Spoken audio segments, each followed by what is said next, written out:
Philadelphia's insane coaching search the past 2 weeks has taken yet another dramatic turn, as once again, one of their top candidates is off the board, not to Philadelphia, but it is right when Howie and company are bringing in an unknown but very intriguing rising phenom. Plus, why the Birds interviewing Matt Nagy has me less than excited. What the Dallas Cowboys just did, I can't believe this, that literally ruins my entire day. I'm Thomas Mott, this is the Thomas Mott Show.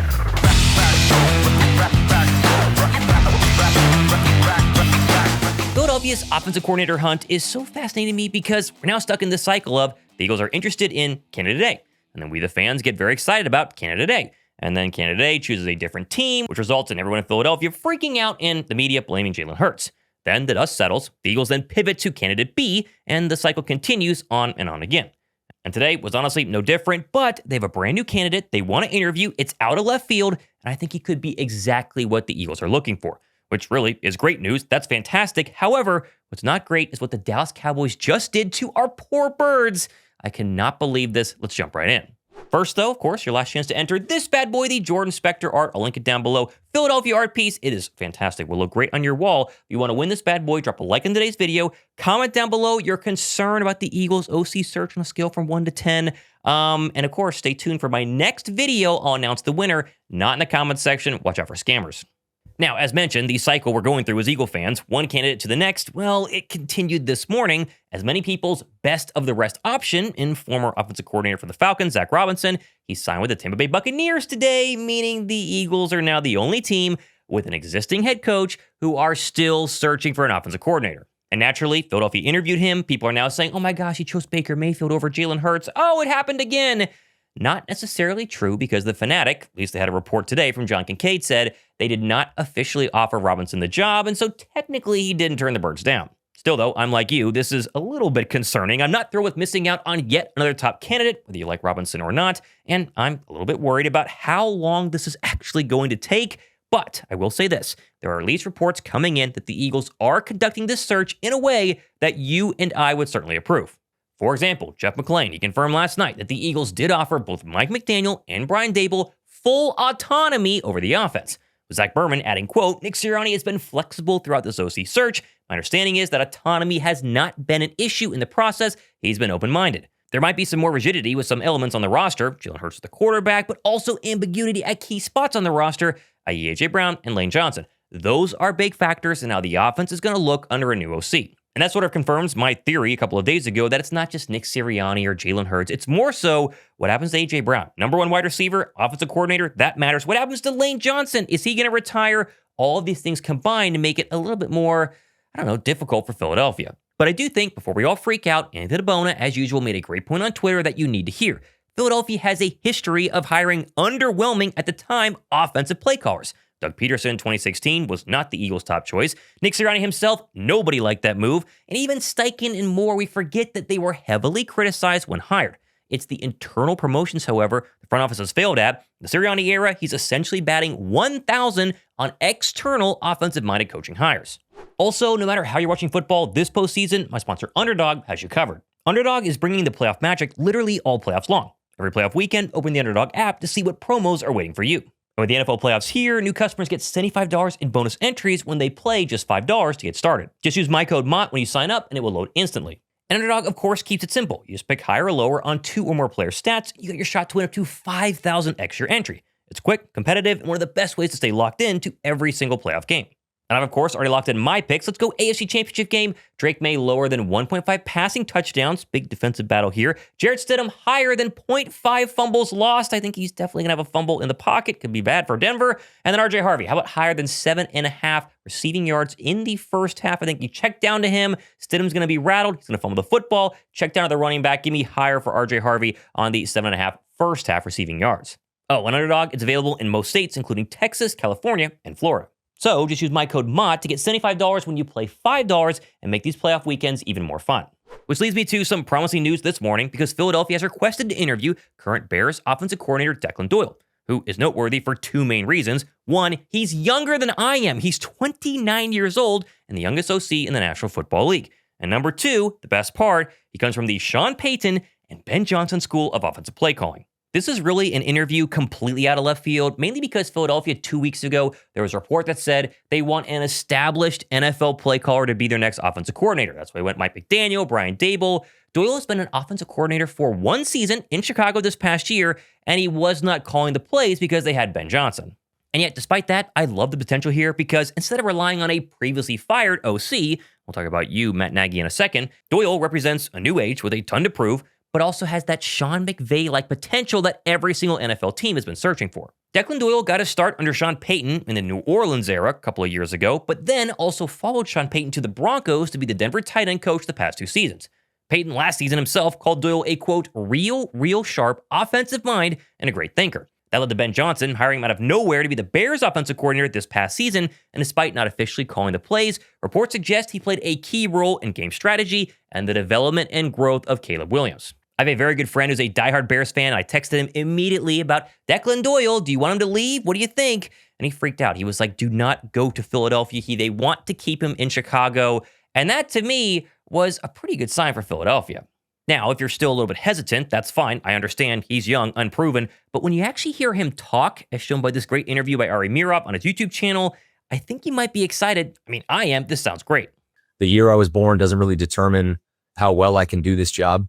I'm more focused on trying to be the best for our team, for our staff, trying to do everything I can to put our guys in position to have success. And so it gets brought up.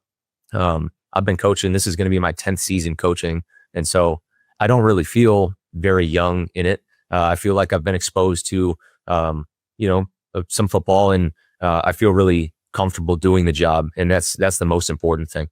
This really is a case of how much risk do you actually want to take if you're Philadelphia, because this is extremely high risk. I mean, it could totally flame out and he could be in over his head going to Philadelphia, the media scrutiny, WIP, hating on him, people egging his house. Could be a real problem for a young non-offensive play caller who's never actually done it throughout his career.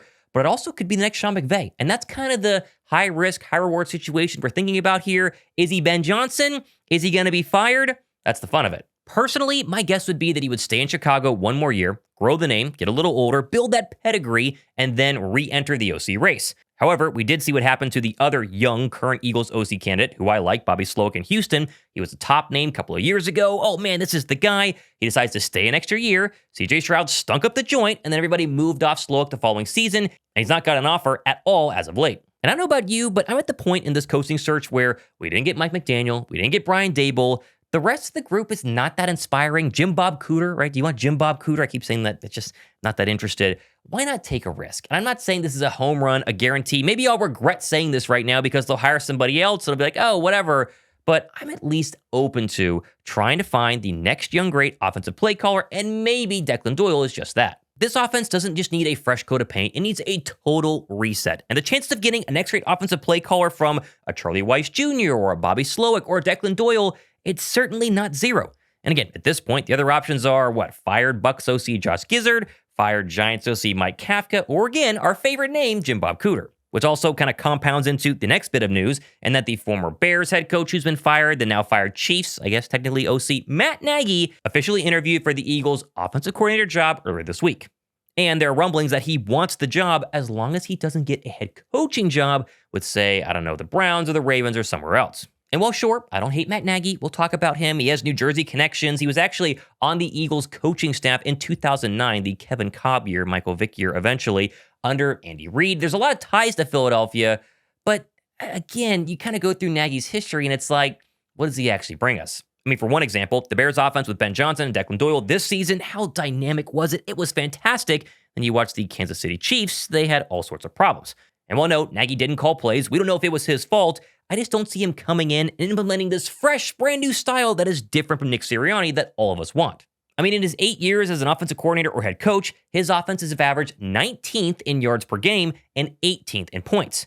And well, again, sure, he was on the Chiefs offense the past 3 seasons when they had a ton of success. It's so hard to know if all the KC offensive explosions, say in 2023, were because of Andy Reid or Nagy or some quarterback named Patrick Mahomes. It's really hard to understand. It is worth noting, however, that beggars can't be choosers, and Philadelphia, as I mentioned earlier, is the final team with just an OC opening to not hire an offensive coordinator, and they've missed out on their top 2 candidates, at least presumably Mike McDaniel is gone, Daboll likely gone as well. There's still a chance there, but it's very, very slim. And so Matt Nagy could be the best of the rest. He's getting actual head coaching interviews. That's a good sign. But I just don't know if Philadelphia announces tomorrow it's Matt Nagy if all of us rush to our Twitter accounts and rush to our computers and are like, oh my gosh, we got to steal. I do think Philadelphia is going to continue to wait a little bit here just to make sure that none of the potential head coaching hirings don't actually fall through the cracks, aka Joe Brady. They would love him. While at the same time, we forget about this, cast a wide interview net, interview a bunch of different people, and pick their brains on how they would fix the Eagles offense. Which we forget about. That's a real thing that happens in the NFL. Philadelphia has Howie Roseman, Nick Sirianni, Jeffrey Lurie in a room. They bring in 8, 9, 10 offensive-minded candidates, and they're asking them, how would you fix Jalen Hurts? How would you fix the running game, the offensive line? What would you do with A.J. Brown? They're getting all of that information. They can compile it and hopefully use that to fix the dumpster fire that was the Bird offense this past season and also in 2023. It's a very small consolation because, they could still get it wrong, but it is worth noting Howie Roseman's not an idiot, right? Jeffrey Lurie's not an idiot. They are using this wide net to cast a very, very, large sample size to figure out if they can find the right person from the list or maybe find somebody else. Either way, though, I hope they hurry. We'll see. We'll keep you guys covered. What I don't want to talk about, though, but have to finish with is, my goodness, the fact that, avert your eyes, the Dallas Cowboys just this afternoon officially poached. They are hiring Philadelphia's prize defensive back coach Christian Parker to be their new defensive coordinator in Big D, in a move that honestly shocks me and is certainly a massive blow to the Philadelphia Eagles. Because I've long called Parker the Birds' best-kept secret on defense, a DB coach who's turned 3 cornerbacks into all-pros in like 5 years, and clearly was pivotal in the development of both Quinion Mitchell and Cooper DeJean the past 2 seasons. Honestly, I'm surprised it took him this long to get a DC job, but why did it have to be the Dallas Cowboys? Dallas's offense was great last year. They had 0 trouble, top in the league in points per game. It was their defense that needed a complete overhaul, and I believe Christian Parker can certainly do that for Dallas. Plus, he's familiar with the Birds. That's going to make it sting even more twice a year, every single year. This one's rough. Like, we knew he was going to interview with the Dallas Cowboys and other potential DC openings. My hope was that Christian Parker would go anywhere but Dallas. And instead, he is going to go to the Dallas Cowboys, which you can't blame him because, again, these things only open up so many times. You got to go ahead and get your bag and do what you got to do. Plus, there was no guarantee Vic Fangio, he's going to retire anytime soon. So Christian Parker probably wanted the Eagles job, but he's not going to wait another 3 years for Vic to finish, and none of us want Vic to finish now. And so either way, today's show is either going to be total doom and gloom. They missed out on Zac Robinson. Declan Doyle's a young nobody. I hate Matt Nagy. Oh my gosh, we just lost Christian Parker. Or you can be a little bit glass half full and say, all right, congrats CP. Have fun in Dallas. Hopefully you have success, but not a ton of success. And then let's see what Declan Doyle can do. Maybe bring back Bobby Slowick for a second interview. What happens with Charlie Weiss Jr.? Are the young offensive minds the future? We'll see. We'll cover it all here in the channel. It's going to be very, very interesting. I'm Thomas Mott. I'm as surprised as you are. I think this is a fascinating process. It's at least fun to see what they're doing. I just hope that they get it right in the end. This has been the Thomas Mott Show.